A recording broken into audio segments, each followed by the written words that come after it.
Hello and welcome to Q&A. This edition of the show is a little unusual for me in that I have never before had to sit in the interviewer chair opposite a friend who's only been given a few weeks to live. And it was only a few weeks after this interview that Shazia Calvert-Davies passed away. I had known her since she was a young girl, at a time when I was a teenager in high school with her sisters. Shazia had a particularly blessed life, born with natural beauty and poise that saw her getting considerable attention during her modeling career. She then went on to get a degree in journalism from the prestigious Columbia University in the USA and lived in a number of countries before settling down in the UK after meeting her well-educated and accomplished husband, who showed total devotion to Shazia and their two adorable sons. But her blissfully comfortable life hit a wall in early February 2018 when a small lump in her breast that she initially dismissed as a benign cyst was diagnosed as breast cancer. The story of how she decided to approach that serious diagnosis and potentially dark road ahead is rather inspiring. First of all, she decided that as her loved ones scrambled to deal with the worry and difficult emotions they were now experiencing, she would be the foil, the humorous one who would shine a light of hope for them to ease their burden, stating that she would rather be in her position than theirs. Secondly, she created a website and started blogging and posting her experiences on social media to try to tell the story of breast cancer through positive eyes.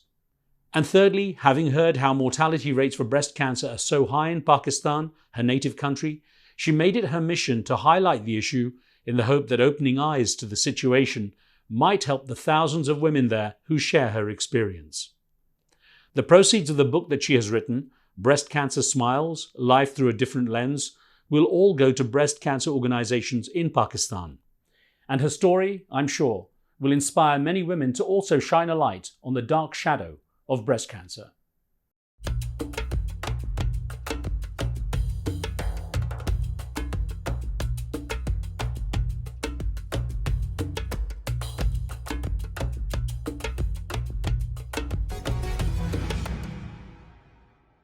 Shazia, thanks for taking the time to talk with me. Now, actually, this is going to be one of the more difficult interviews I've had to do in all my careers as a journalist, not only because you're a friend and I've known your family for a long time, but because it's rare, of course, for a journalist to sit down with someone who has reached a defining point in their life where there is a certain amount of fatality and decision-making which most people don't have to consider.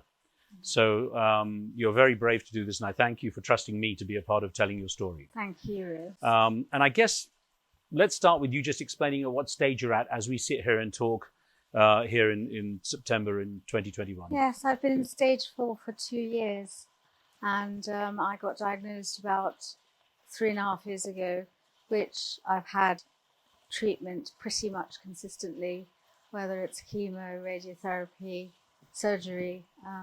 So you recover from one and get into the other. But basically, the doctors have said that if the chemo doesn't start to work, which it's not really on a kind schedule, then I could have weeks and not months. So let me rewind a bit to the point where you had you first had the diagnosis. Just take me through what went through your mind when that happened. At the time, I really was quite stoic about it, and I embraced sort of this humorous attitude, and cancer is not funny, we all know that.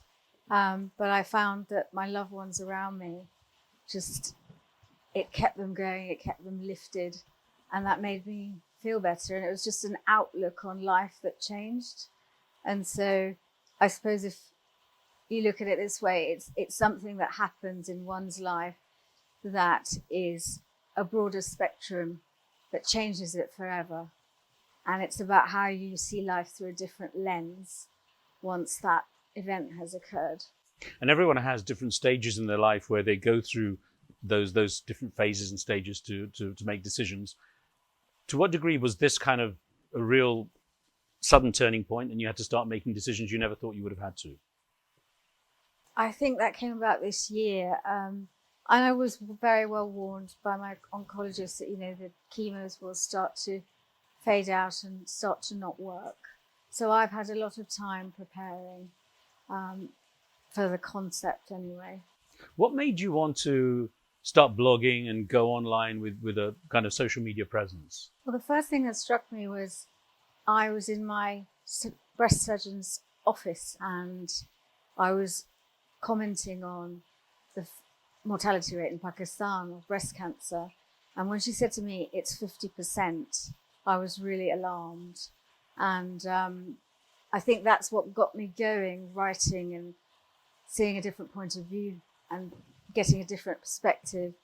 But also one point I wanted to make was that I've been in stage 4 for 2 years and I don't feel that enough is being done to prolong and, really look after the stage 4s, because there are lots of things to be gained, lots of memories to be made.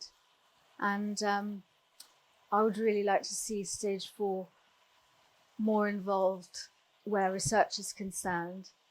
The Institute of Cancer Research is where I'm hoping to donate all my proceeds from the book. I was going to touch on that. So you're about to publish a book as we sit here on a rainy night in the second week of September in 2021. And when is the book due out? Within the coming month. Okay. And what you said, I noted in some of the notes I read, that you didn't want it to be a cancer chronicle. What did you mean by that? Well, there are a lot of cancer stories out there, and they're all unique and all different and all great reads. There's a lot of good writing out there. But I think as far as Cancer Chronicles, it's not solely about my cancer. It's about the quirky, mad, humorous thoughts that I had. And I sort of wondered, why have you taken this stance? And it was literally about people around me and keeping myself buoyant. Did you want to have a key message, a key point when it came to the book? What's the takeaway for people if they were to read it? I think the takeaway is that there's life and there's changing events that will change your life forever. So it's a bit of a broader spectrum in terms of who it might appeal to. And what I'd really like people to take out is that, peace and happiness are a state of mind. They're not a stage of cancer. And the two don't go very well. So it's not easy to separate them. But that's what I've tried to do, because I really feel that, you can savor parts of your life and create memories and cherish that. It doesn't always have to be the lethal sort of story that it will inevitably be. And that's what I was thinking, is that, of course, if you're going to be philosophical about life, everyone has a time that comes. Yeah. But when it's someone at your age and with all the things you've done, there's so many emotions around that.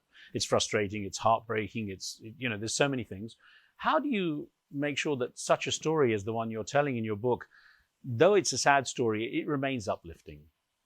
Yes, I think it was, whenever my friends read it, they said I laughed and then I cried. And I think it's about attaining your inner peace, who you are as a person, what have you done in your life. And I've been in a 22-year marriage that has been so blissful. Some people don't get 22 days. And you kind of weigh up life and go, well, if that was the price I had to pay, then that was what I had to do. Now, of course, you have priorities. You're a mother, you're a wife, you're a daughter, you're a sister. There's so many things that you're a part of in other people's lives. When you look at this chapter of your story, what role do you see your family, your friends, your loved ones playing in this? How has their role changed, and where do you see it going? That is the bit that frightens me the most. Naturally, if you think about death, you have a fear. That's absolutely natural. And if you think about the pain, which stays with you the whole time, and you're starting to manage more of that medically, and as things progress, I think that is the hardest part for me, is what I've been focused on them. And it's what are they going to do? I worry, But I've tried to prepare my boys. I've tried to prepare my husband and mother and sister. But I don't think there's any preparation for that for them. It's a blunt question, but how do you feel about death? Are you scared?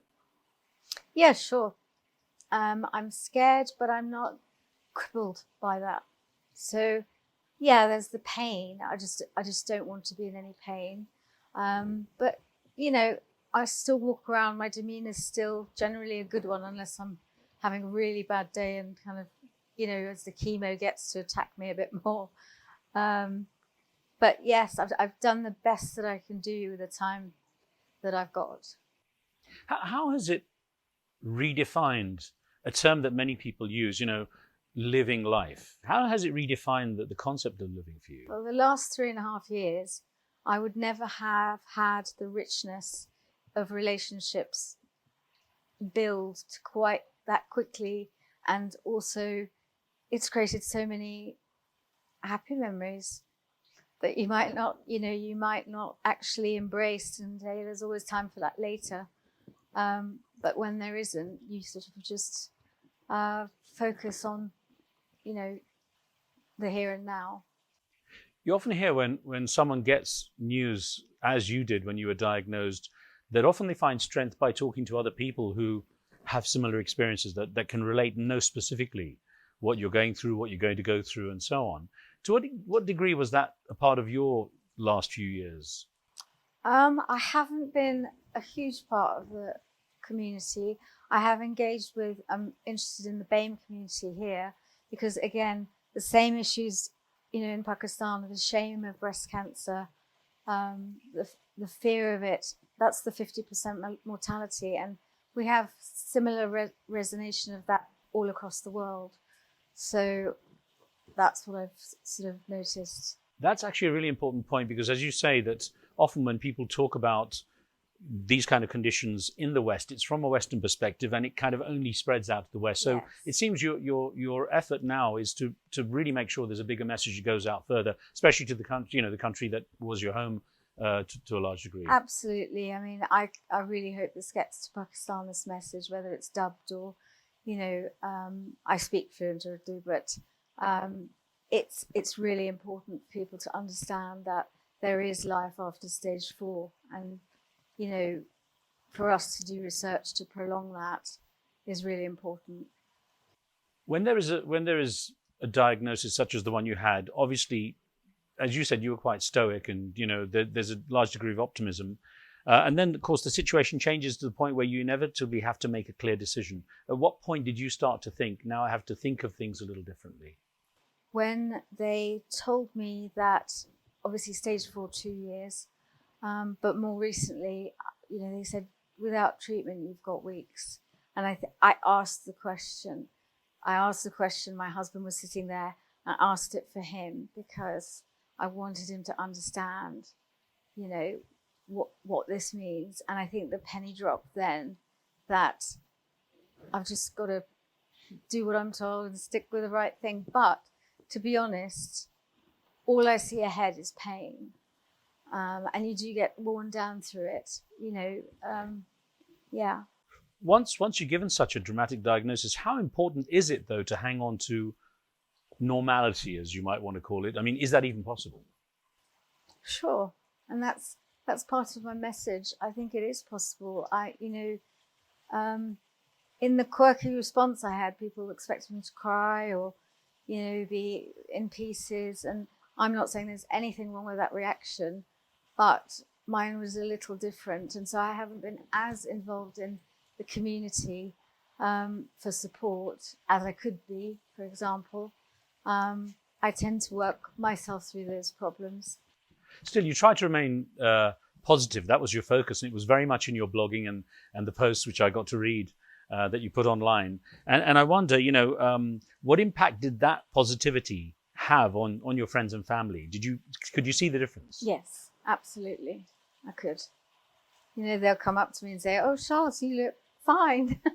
And there's no harm in that. It's they're pleased that, considering I'm, looking well, and they're telling me I've got weeks, very strange conundrum. But I can see the mood has been really quite positive. So it's been that then in return heals me a little bit. What would be your words to someone starting out on this journey? When having that kind of diagnosis that puts such a massive shadow on one's life, what would you say to someone at the starting point of that now with the experience you've had? I'd say don't give up. Don't give up. And in a way, know when it's time. And that there's plenty to be done and there's plenty to be enjoyed. There are times we've had and we've looked at ourselves and said, this is a moment that matters. So just to accumulate those, but also that there are great stories about huge recoveries and remissions from this disease. So I would just encourage them to, go through treatment and hopefully, they'd have a better result than me. Now, of course, you've led a very full and blessed life in so many ways. And I wonder, when you look at it from this perspective now, are there any regrets? For the reasons and the way that I've dealt with it, and this may sound unreal, but no. I genuinely believe that I've come to a place in my head of peace and of acceptance where I don't look back and think, I should have done this or I should have done that or I should have been kinder. I'm quite at home with who I've become, and that's the key for me. A lot of people talk about winning and losing cancer battles, and it does cause some offence in places. I don't see it either that way. I don't think anyone that battles bravely loses if they don't lose who they are. And if my family started to see me as a completely different entity, I will have lost. That's actually a very important point and actually a very good perspective. Now, I spent years doing interviews with people around the world where my final question was a series called One-on-One I did, where I asked people, the last question was, how would they like to be remembered? What would they like their legacy to be? So I'm going to throw that over to you. There's a line in my book, which I won't verbatim quote, but it is about, legacies aren't made of paper bundles and bricks and mortar. They're about the bank of memories we provide people. They're the love that stays with them after you're gone. And the love that they continue to impart, throughout, even after you're gone. So I think that's legacy for me. All right. Well, Shazia, thank you for making the time, and I'm sorry to be speaking to you, at such a difficult time in your life. But as I say, you've been very brave, and I feel very honoured to have had that chance to chat with you. I wish you a lot of luck with that book, and I hope it does the good that you're trying to do with it, and I'm sure it will. Well, I really appreciate your taking the time out to come here. It really is my honour as well. Bless you. Take care. Thank you.